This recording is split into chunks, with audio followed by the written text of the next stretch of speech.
Hello বন্ধু, আপনারা সবাই কেমন আছেন? আমি ভালো আছি। আজ রান্না করছি ঝিঙে দিয়ে ডিমের তরকারি।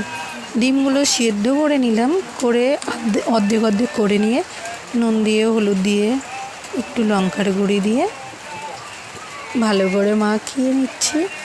মাখিয়ে নিয়ে কড়াই গরম হয়ে যাওয়ার পরে সামান্য একটু তেল দিয়ে ডিমগুলো দিয়ে দিচ্ছি।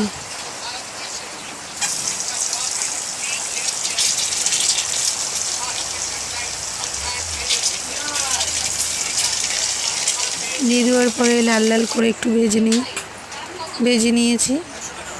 তারপরে আর একটুখানি কড়াইতে আর একটু তেল দিয়ে কালো জিরে ফোড়ন দিলাম। তারপরে আলুগুলো দিয়ে দিলাম। আলুগুলো একটু লাল লাল করে ভেজে নিয়ে হলুদ দিলাম, নুন দিলাম, টমেটো কুচি, লঙ্কা বাটা, একটু আদা বাটা দিয়ে কষিয়ে নিই। তারপরে আবার ঝিঙেগুলো দিয়ে দিলাম। ঝিঙেগুলো ভালো করে কষিয়ে নিলাম। কষিয়ে নিয়ে সামান্য পরিমাণে জল দিয়ে দিলাম। কিন্তু বলার বিষয় এটাই, আমি ঝিঙে দিয়ে আলু দিয়ে যে রেসিপিটা